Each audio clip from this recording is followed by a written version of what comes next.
આજે હું તમારી સાથે શેર કરીશ રાજસ્થાની થાળી, જે બધાને જ લગભગ પસંદ હોય છે. આ રાજસ્થાની થાળીમાં આપણે દાળ બાટી, ચૂરમા અને તેની સાથે સર્વ કરવાવાળી એકદમ સ્પાઇસી લસણની ચટણીની રેસીપી શેર કરીશ. અને આ બાટી આપણે વગર તંદૂર અને વગર કુકરે આપણે અપ્પમ પ્લેટમાં બનાવીશું. બહારથી એકદમ ક્રિસ્પી અને અંદરથી એકદમ સોફ્ટ બને છે.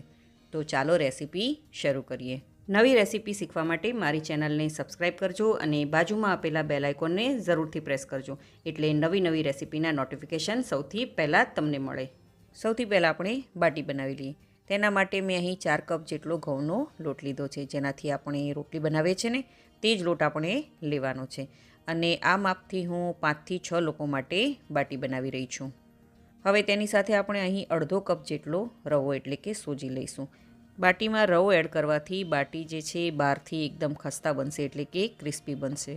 હવે મીઠું સ્વાદ અનુસાર એડ કરી દઈશું. હવે મેં અહીં 1 ટીસ્પૂન જેટલો અજમો લીધો છે અને અજમાને આવી રીતે આપણે હાથોથી મસળી અને તેને એડ કરી દેવાનો છે. અહીં મેં 4 થી 5 ટેબલસ્પૂન જેટલું ઘી લીધું છે. બાટીમાં ઘીનું મોણ વધારે સારું લાગે છે, પરંતુ તમે ઘી ના ભાવતું હોય તો તમે તેની જગ્યાએ તેલનું મોણ પણ વાપરી શકો છો. હવે અડધી ટીસ્પૂન જેટલો આપણે બેકિંગ સોડા એડ કરી દઈશું અને બધી જ વસ્તુને આપણે સારી રીતે લોટમાં મિક્સ કરી દઈશું. તો તમે જોઈ શકો છો બધો જ લોટ સારી રીતે ભેગો થઈ જાય છે અને ક્રમ્બલ પણ થઈ જાય છે. તો ધેટ મીન્સ કે આપણું મોણ છે તે પરફેક્ટ લાગ્યું છે. હવે લોટમાં થોડું પાણી એડ કરતું જવાનું છે અને ન વધારે સોફ્ટ અને ન વધારે કઠણ એવો આપણે મીડિયમ કઠણ એવો લોટ બાંધી લેવાનો છે. તો તમે જોઈ શકો છો કે લોટ આપણો સારી રીતે બંધાઈ ગયો છે. હવે બાંધેલા લોટ પર આપણે થોડું એવું ઘી એડ કરી દઈશું અને લોટને ફરીથી આપણે 1 થી 2 મિનિટ સુધી મસળી લઈશું. તો 2 મિનિટ જેટલો સમય થઈ ગયો છે અને હવે આપણે એક કપડાથી અથવા તો ઢાંકણ ઢાંકીને આપણે તેને કવર કરીને 10 થી 15 મિનિટ સુધીના આ લોટને રેસ્ટ થવા દેવાનું છે. તો 15 મિનિટ જેટલો સમય થઈ ગયો છે અને લોટ પણ આપણો સારી રીતે સેટ થઈ ગયો છે. હવે આપણે તેના 2 થી 3 મિનિટ સુધી સારી રીતે તેને ફરીથી એકવાર મસળી લઈએ. હવે તેમાંથી આપણે એક મીડિયમ સાઇઝનો લુઓ લઈશું અને તેને એક ગોળ શેપ આપી દઈશું. હવે ધીરે ધીરે આપણે તેને ટિક્કીનો શેપ અથવા તો કટોરીનો શેપ આપણે દઈ દઈશું અને કિનારીને આપણે આવી રીતે અંદર ભેગી કરતું જવાનું છે અને ફરીથી તેને આપણે એક ગોળ શેપ દઈ દેવાનો છે. તો તમે જોઈ શકો છો કે બાટી આપણી પરફેક્ટ રીતે ગોળ બની છે. હવે આપણે એક ચપ્પુ લઈશું અને ચપ્પાને આપણે ઊંધી દિશામાં એટલે કે ધાર સાઈડથી આપણે બાટી પર નિશાન નથી બનાવવાનું, ઊંધું કરી અને તેની પર આપણે પ્લસ અથવા તો ક્રોસનું નિશાન બનાવી લેવાનું છે. તો તમે જોઈ શકો છો કે બાટી એકદમ પરફેક્ટ બની છે. હવે આવી જ રીતે આપણે બધી જ બાટીને તૈયાર કરી લેવાની છે. બધી બાટી બનાવ્યા બાદ આપણે નેક્સ્ટ પ્રોસેસમાં જઈએ. બધા પાસે આવું બાટીનું કુકર નથી હોતું, તો આજે આપણી બાટી અપ્પે પ્લેટમાં બનાવીશું અને આ બાટી કેવી રીતે બનાવીશું તે આપણે જોઈ લઈએ. અહીં મેં અપ્પમ પ્લેટને મીડિયમ ગેસની ફ્લેમ પર ગરમ કરવા માટે રાખી દીધી છે. હવે અપ્પમ પ્લેટમાં થોડું આપણે ઘી એડ કરીશું, તેથી જ્યારે આપણે બાટી આમાં એડ કરીશું અને જ્યારે આપણે બાટીને ડીમોલ્ડ કરીશું તો તે સહેલાઈથી ડીમોલ્ડ થઈ જાય. તો ઘી મેં સારી રીતે અપ્પમ પ્લેટમાં લગાડી દીધું છે. હવે એક કરીને બાટી આપણે તેમાં રાખી દઈએ. બધી બાટીને આપણે અપ્પમ પ્લેટમાં રાખ્યા બાદ આપણે ગેસની ફ્લેમ લો પર કરી દઈશું અને કવર કરીને 4 થી 5 મિનિટ સુધી તેને કૂક થવા દઈશું. તો લગભગ 5 મિનિટ જેટલો સમય થઈ ગયો છે અને હવે ઢાંકણ આપણે ખોલી લઈએ અને બાટી ઉપર આવી રીતે આપણે ઘી લગાડી દઈએ.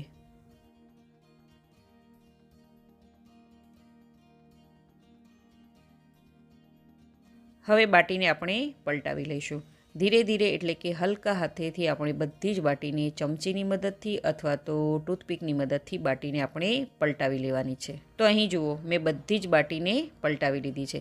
હવે તેના પર આપણે ફરીથી થોડું ઘી લગાડી દઈશું અને ફરીથી કવર કરીને આપણે લો ગેસની ફ્લેમ પર 4 થી 5 મિનિટ સુધી બાટીને કૂક થવા દઈશું. તો લગભગ 5 મિનિટ જેટલો સમય થઈ ગયો છે અને બાટીને આપણે ફરીથી પલટાવી લેવાની છે. આવી રીતે આપણે બધી જ બાટીને ફરીથી પલટાવી લઈશું.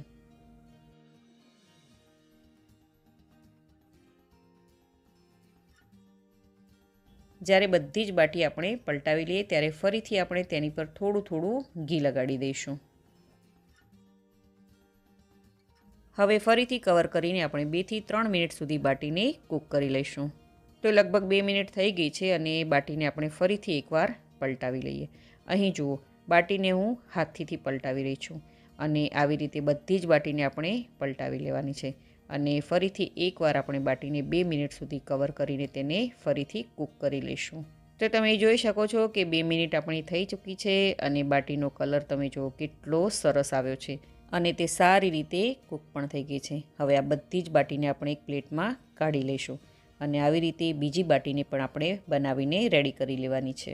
બાટીને કાઢ્યા બાદ આપણે ગરમ ગરમ બાટીને ઘીમાં ડૂબોળી દેવાની છે આવી રીતે, અને પૂરી બાટીને આપણે ઘીમાં ડૂબાડવાની છે, તેથી જે ઘી છે તે બાટીની અંદર સુધી જાય. બાટીને આપણે 1 મિનિટ સુધી ઘીમાં ડૂબાડીને રાખવાની છે અને પછી તેને તરત જ કાઢી લેવાની છે. તો અહીં જુઓ, દાલ બાટીની બાટી આપણી બનીને રેડી થઈ ગઈ છે. બની છે ને એકદમ પરફેક્ટ બાટી. તો આપણી બાટી રેડી થઈ ગઈ છે. હવે આપણે દાળ બનાવી લઈએ.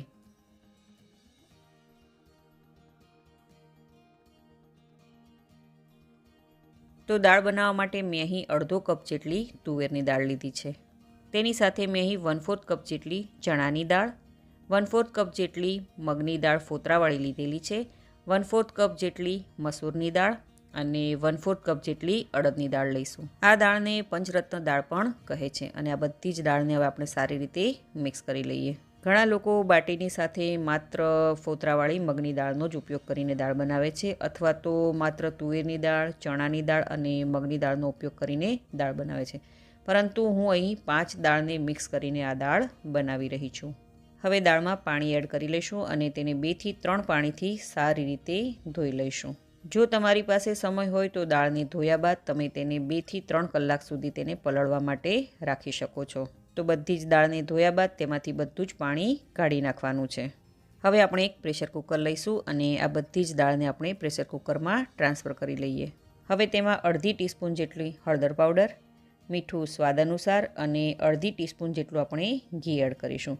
ઘી નાખવાથી દાળમાં એક સરસ એવી શાઇનિંગ આવે છે. હવે તેમાં જરૂરત પ્રમાણે આપણે પાણી એડ કરી દઈશું અને બધી જ વસ્તુને સારી રીતે મિક્સ કરી દઈશું. તો દાળમાં મીઠું, હળદર અને ઘી સારી રીતે મિક્સ થઈ ગયું છે.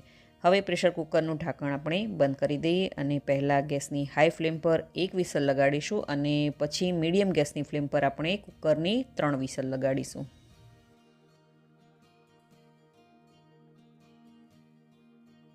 તો તમે જોઈ શકો છો કે 4 વિસલ થઈ ગઈ છે અને કુકર પણ આપણું ઠંડુ થઈ ગયું છે. હવે આપણે કુકરનું ઢાંકણ ખોલી લઈએ. તો તમે જોઈ શકો છો કે દાળ આપણી સારી રીતે કૂક થઈ ગઈ છે. હવે દાળને આપણે બ્લેન્ડરની મદદથી બ્લેન્ડ નથી કરવાનું, એને આપણે ચમચાની મદદથી આવી રીતે દાળને મેશ કરી લેવાની છે. તો અહીં જુઓ, દાળ સરસ રીતે મેશ થઈ ગઈ છે. હવે આપણે તેનો વઘાર તૈયાર કરી લઈએ. હવે ગેસ ઉપર આપણે એક મોટી તપેલી રાખીશું અને ગેસની ફ્લેમ આપણે મીડિયમ પર કરી દઈશું. હવે તેમાં 3 ટેબલસ્પૂન જેટલું આપણે ઘી એડ કરીશું. અહીં તમે તેલનો ઉપયોગ પણ કરી શકો છો.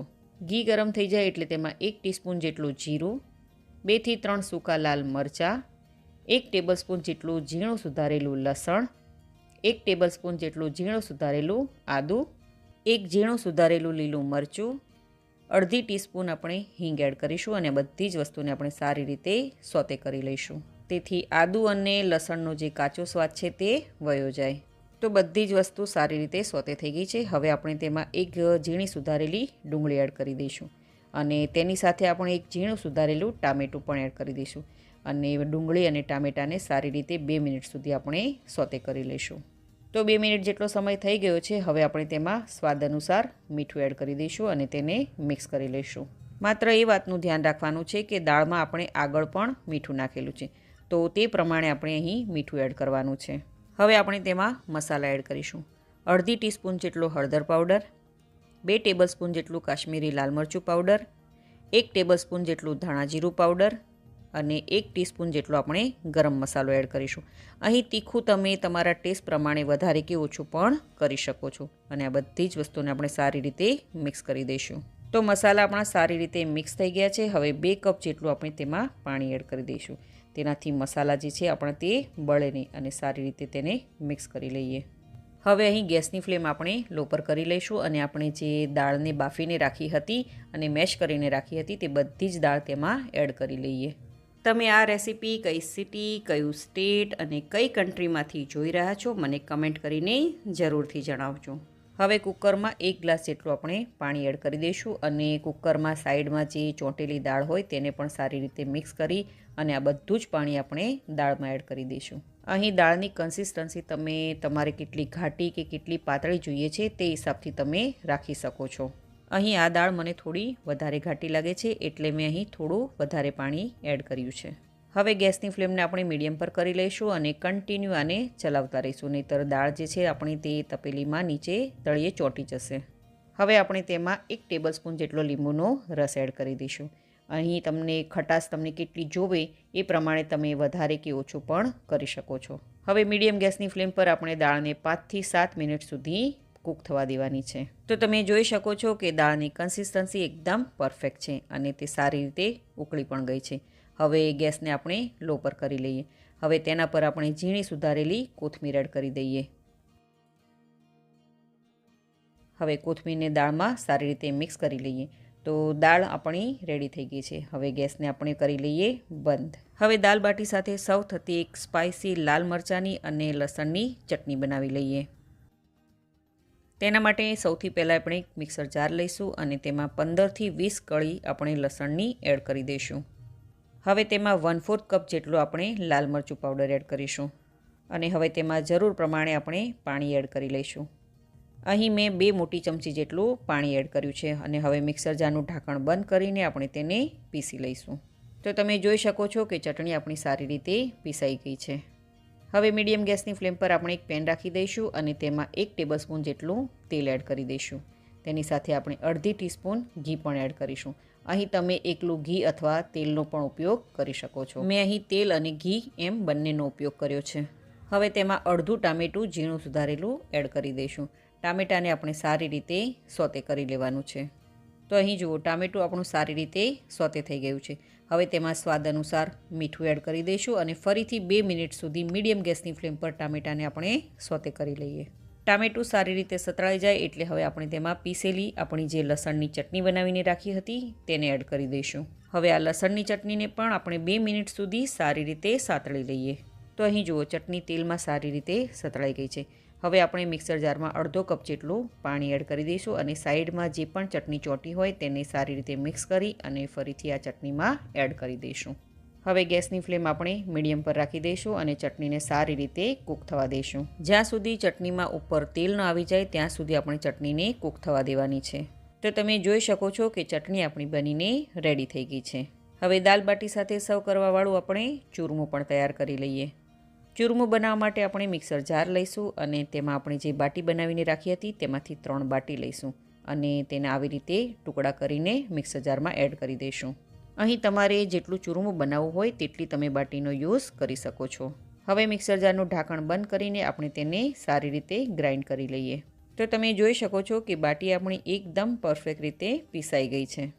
હવે આ ચૂરમાના મિશ્રણને આપણે એક મિક્સિંગ બાઉલમાં કાઢી લઈએ. હવે તેમાં આપણે 3 ટેબલસ્પૂન જેટલી દળેલી ખાંડ એડ કરીશું. અહીં તમે ગળપણ તમારે કેટલું જોઈએ છે વધારે કે ઓછું તમે કરી શકો છો. અડધી ટીસ્પૂન ઇલાયચીનો પાવડર, 2 ટેબલસ્પૂન જેટલું આપણે ઝીણા સુધારેલા બદામ અને કાજુ એડ કરીશું અને 1 ટેબલસ્પૂન જેટલું આપણે મેલ્ટેડ ઘી એડ કરીશું. અહીં ઘીનું પ્રમાણ પણ તમે વધારે કે ઓછું પણ કરી શકો છો અને આ બધી જ વસ્તુને આપણે હવે સારી રીતે મિક્સ કરી દઈએ. તો રેડી થઈ ગયું છે આપણું એકદમ ટેસ્ટી ચૂરમું. તો આપણી બાટી, દાળ, ચટણી અને ચૂરમું રેડી થઈ ગયું છે. તો ચાલો હવે આપણે તેને સર્વ કરી લઈએ.